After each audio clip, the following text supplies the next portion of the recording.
Welcome to a new update, and today we're going to discuss the latest news when it comes to hay fever season in the Netherlands. It is the best time for me. As you can see, my eyes are red. Luckily the markets are not red, as we are currently into a period where altcoins are doing really well.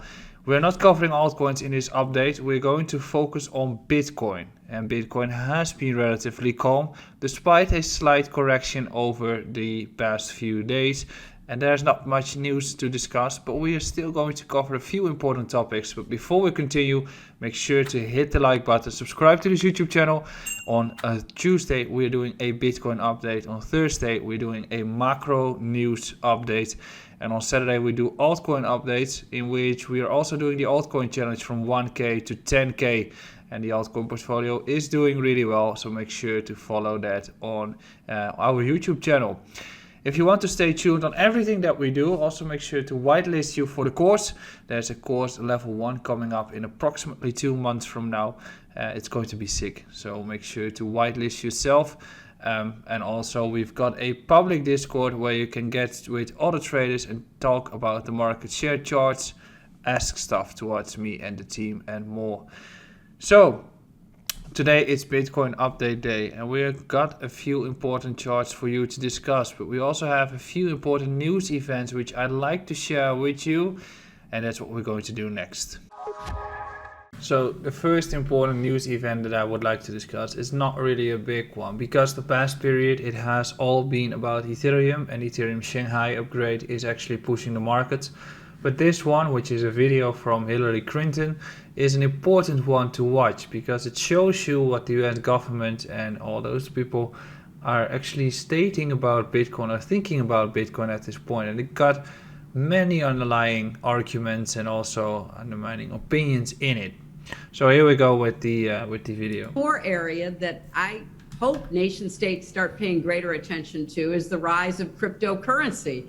Because what looks like a very interesting and somewhat exotic effort to literally mine new coins in order to trade with them has...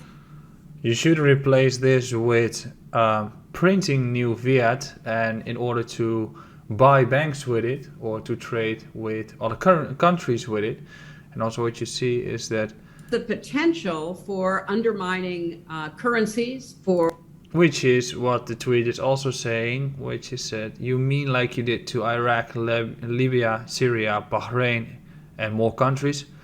That's what they are actually doing with the US dollar towards those softer currencies.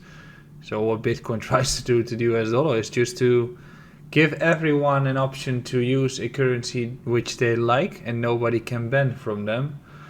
But then, or undermining the role of the dollar as the reserve currency, for destabilizing nations, perhaps starting with small ones, but going much larger. So when we think about this new environment in which we find ourselves that we've been discussing for the last some minutes, we can't just think about nation state. So it's funny that she says that there is a destabilization of nations through cryptocurrencies. I've not seen that at all. Right now we are seeing cryptocurrencies being used to avert those countries which are destabilized by the US dollar. So this is a weird way of thinking by Hillary itself, and she has been saying more on this quite frequently, but the ultimate underlying picture with this entire video is that they feel the threat of cryptocurrencies. That's why they want to ban. That's why you see all the stuff taking place right now. Bittrex has also been posting something about the US government attacking them based on the fact that they're taking down stablecoins because they are a threat. Now we also know that Apple and Goldman Sachs are starting a bank savings account with a rate of 4.17%, which is 4% higher than regular banks are providing at this point. So there's definitely something to benefit from, and it's definitely helping more people, but they don't want you to believe that cryptocurrencies are good, because if they do, then more people will swap towards crypto, which inevitably will still be taking place as our current system is faulty. But it's funny if you hear them speak and say anything about the markets or about the cryptos overall. The second topic is another important indicator for the markets, and I've been briefly touching this earlier. Hong Kong is trying to become a crypto hub, and they are planning to introduce new rules in June, so they can be accepting crypto trading firms to be licensed. So then it becomes a hub. So there can be some additional FOMO in the markets towards June, towards the actual date of the launch of this entire Asian hub creation, which is different than mainland China is saying about crypto, as they have been banning crypto mining. So there's some hype around this event, and it could be close towards the top of this entire run, which I previously touched upon, or which I'll be touching upon later in this update. But this news is that China's state affiliate banks onboarding crypto companies in Hong Kong. So Hong Kong pushed to become a crypto hub, and the Chinese banks have shown interest in building partnerships and onboarding regulated crypto companies in Hong Kong, despite, as I said, a blanket ban on crypto-related activities in mainland China. The Hong Kong arm of the major Chinese state-owned Bank of Communication is collaborating with several cryptocurrency businesses registered in the city. So this goes on, but there is a lot of hype surrounding this in Hong Kong and in China.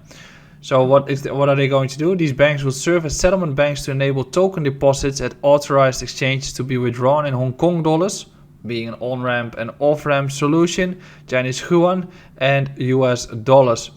As the start of the year, Hong Kong's Financial Secretary Paul Chan clarified that the city is pushing to collaborate with more crypto firms in 2023. As a result of the government's progressive crypto approach, nearly 80 cryptocurrency firms have shown interest. So you probably will be hearing more on this in the coming year, but right now, fundamentally, you can see that there is some serious hype surrounding the hub in Hong Kong, which will definitely benefit everyone involved in the market. So that is what we are currently seeing. These two topics are very important to watch. The first one, which I've shown from Hillary Clinton, is important because it shows what the regulations are going to do in the US.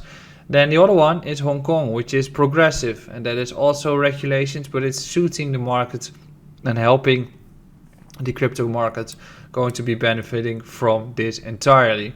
Now let's move towards another event which I've been tweeting. It's not really a news event, but let's discuss that next.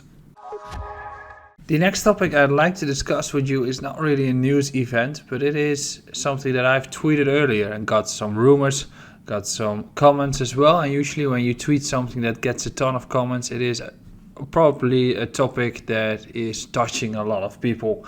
And it did. There were many comments on it, and there were also other, let's say, KOLs who were responding to this topic. And on the screen you can see that I've been projecting that we are going to move towards Chainlink between 18 to 22 bucks, Avalanche to $55, Litecoin to 220 to 260, Ethereum to around 3k, Bitcoin to 40k, and Cosmos to 25 to 35 bucks. And it's always kind of tricky when you are making these type of predictions, as in the previous period or in the previous years I've been wrong too. As you can see next to me, I've had a projection which was utterly disgusting, and I know some of them you can actually use for this bull cycle in a way that I think that if we're going to have a new bull cycle with new all-time highs, definitely we will be seeing a case where Bitcoin is going to run to approximately 200k plus, so they can use this. But what I want to do with this chart or with this tweet is that I'm projecting that we're continuing the relief rally for now. And it's alongside the thesis that we have been discussing previously, which is the case where the markets are into a relief because of the Fed pausing the hikes. Inflation is coming down. We might be getting disinflation for a short period of time, resulting into a case where the markets are going to have sustained relief. Because a pivot is bad for markets, and that sustained relief is very comparable to what we've seen in 2019, which is a period of upwards momentum in which Bitcoin ran from 3k to 14k during that period. In this case, I think 15k to 45k might be also on the cards, and that right now, because of Bitcoin breaking or consolidating around 30k, it is a trigger for altcoins to start moving, which we have been discussing previously. That's what I'm expecting here too. I think that there are no real arguments for a correction to take place. I think the arguments for a bear market last year were quite substantial, and now the arguments are getting less and less. But at some point we will, which means that at the end of the tweet you can see that we're saying then we'll correct. And then we'll correct is being stated as a heavy correction, which means that if we reach 45k and a hard recession takes place or a pivot is required from the Fed, it results into a correction towards 20 to 25k again, because right now we are getting into a run of the markets in which we don't retest some levels. So that means that usually you will get those retests at a later point in the cycle. Also, if you recall correctly, we went from 3k to 14k and then to 4k within a matter of approximately a year before the bull market started. So I don't believe that, I think we have bottomed out, but I think that we can still have some heavy and severe corrections, which I expect to take place in the second half of this year. So I think that for now, for this run, in these periods, you can see that Bitcoin is going to probably continue this run, through which altcoins are going to continue moving, and after that, a significant correction takes place. Why am I saying that and why am I projecting that? Let's move towards the charts. So what did I mean previously with my statement on Bitcoin going towards 38 to 42k? On the screen you can see a chart which shows to you what my projections are when it comes to the markets. It shows you a cycle-based theory in which we are aligning everything from the Fed and the FOMC, including the hype that we have regarding Hong Kong, including the fact that we usually have these bear market rallies, and they also are going to provide you a substantial correction before the bull market takes place. Overall, we must be agreeing that this trend usually takes a very short time, then a very long period of accumulation and sideways action and correction takes place before the bull market is going to fire off again. Here we know that there's a vertical move within a year, but I think that the next bull cycle will be relatively slower than the previous one, but still be pushing after the halving. And you also know that prior to the halving, there is a certain halving run, which is also taking place with Litecoin. Now, what the chart shows is the following, is that we currently have a case of bottoming out around 15k. I think we don't be getting back to that price level at this point anytime soon. Then a rally, and people are currently focusing on this level around 30k, assuming that we're going to have a correction taking place from there. But I think the 30k level isn't the one to watch, and I think the bear market rallies are usually higher than expected, because 30k is a level that is being marked down by people, just like the 6k level used to do that. It's such an obvious level. We probably are not going to be topping out there at all. We're going to top out at a level where people are not expecting it to be topping out. Now, when we look at the markets, in a way, how far can we go with the relief rally? You could argument that in the 2019 cycle, we rallied towards the 0.382 Fibonacci level. It's common to use the 0.382 Fibonacci level for retracements. You can also do the 0.618. As you can see, the 0.618 already gave a corrective move here, and then we started to continue rallying. We do see that 6k wasn't really the level that we were going to be shorting. People were shorting there, but we will not be retracing there. We were going to continue the rally. We took out all these highs before the correction took place. So the thesis about the Fed continuing to pause the hikes and only needs to pivot later in Q2, in which a pivot already before the pivot takes place, there's a bear market continuing, and also when the pivot takes place, the continuation of the bear market will be there. There's no hype regarding Hong Kong anymore, and there is the case of the bear market finalizing through the halving cycle, which is the pre-halving cycle run is ending off. So how far can we go? Well, we do have a case of a large sell-off with barely any corrections in between, barely any upwards corrections in between, which means that through that, and after taking out these highs, if we take out this high, we most likely continue rallying towards the area here at 44k and towards the 382 Fibonacci level, which is 48.6. I think in between we're going to take a step around 34k of consolidation there, have a similar period of consolidation taking place, and then one more month in which we rally towards 40 to 48k. I think it's a very likelihood of having such a scenario in which we correct afterwards towards 24 to 25k to make a higher low, just like we have been doing here, and then the bull market starts or continues to go up. We don't need to retest those lows at all. I think we are actually going to be close towards the end of the bottom already, and that we're going to continue trending up. Now, another one which I find important is the Fear and Greed Index, which is an index that shows the market sentiment, and currently it's at 69. It doesn't really say much, but it's at a level which is similar to the area that we were close to 6k during 2019 cycle, after which we started to rally and break up. And as a result, we got into extreme greed, and usually market tend to top out when there's extreme greed, unless there is a massive bull cycle as 2021, which caused the markets to even continuing the momentum upwards. So if we're getting into extreme greed, we must be aware of how are we going to define a top. And then if we define ourselves a top, we know that we should be scaling out because of the window becoming shorter and shorter, and the risk becoming more heavy for the markets overall. Another one which I find important is the chart from Bitcoin Archive, which is stating that if the MACD or if the monthly RSI crossed 50, then there will most likely be no new lows. Or when the monthly MACD crossed, it's also over and bull market is here. Technically, you can have those corrections, or at least the bottom is in. In this case on the chart, we do see that from the previous cycle in 2015, 2016, once we broke through 50 on the RSI, we were continuing the momentum and we never came back. We had a pretty long cycle taking place here with substantial corrections in between, but we didn't come back to this level at all.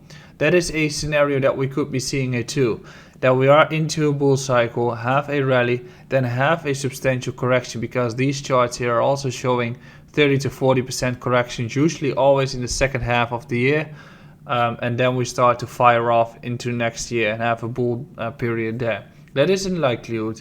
The other one is a substantial longer correction, which is 2019, but there as well we were breaking through 50 RSI and then we came back to it, but once we started to break through 50 RSI, the momentum continued and we were peaking towards a new bull cycle afterwards. And here it's the exact same. We are breaking through it, we are crossing the MACD at this point. We have seen a very harsh correction on the markets overall. Valuations haven't been the lowest since ever. So the likelihood of a bull market target here and the less likelihood of another test of the bottom are definitely here. So this is a good indicator on the higher time frame, showing that the momentum is definitely up. Then another one, which is the Fear and Greed Index. Right now it's at 58. Yesterday it was at 69, but 58 because of the markets having a substantial correction taking place. So 58 is still a very healthy number if you go back in time. It is the highest in a year, but it's also the first real rallies in a year. You must recall that a year ago we had a pretty heavy momentum downwards in terms of bankruptcies, etc. Now, when we're looking at the markets overall, first of all, we have to look at the weekly time frame for Bitcoin. As I stated before, Bitcoin at 30k is probably not going to be the top at this point. So if you're looking at a case here to top out here, we should have been correcting already.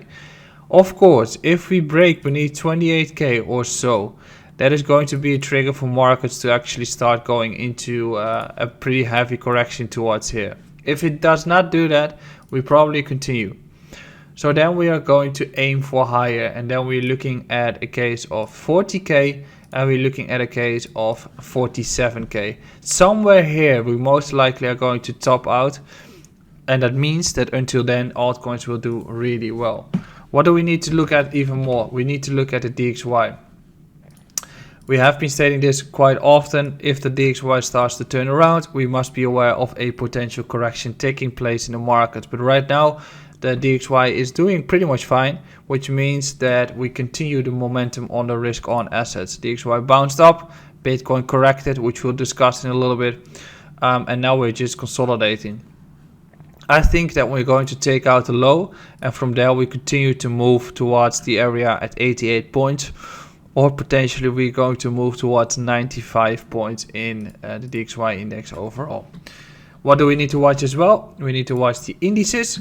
Indices are currently still turning upwards, still making new highs. The relief is still there, which you also recall from previous periods where the Fed started to pivot, if there is, or at least start to hike. When there is a process of softening of those hikes, it will result into a case where the markets are rallying up until the system cracks and the markets need to or the Fed needs to pivot. That means when the markets are going to start correcting, and that is probably getting closer. But until then, we continue to rally, and I think that the Nasdaq can easily go towards 14,000 points before we start to have that substantial correction taking place. Also, when we look at the markets on the 2-year yields, the 2-year yields are also still showing this momentum, and I'm waiting for it to come here. Maybe towards 4.75, but it's just having a bear market relief rally, which can be induced for a potential downwards case again, and that as a result is going to bring down the yields even more at this stage. Finally, gold still consolidating around the highs, which means that Bitcoin is most likely going to follow suit. Now, what can we look at Bitcoin when it comes to the lower time frames? Because we have been discussing these charts earlier. I have to look at the proper chart. There we go. I've been stating that I was likely going to expect Bitcoin towards 31.6. We couldn't get there. We went towards 31k and started to correct with a bearish divergence.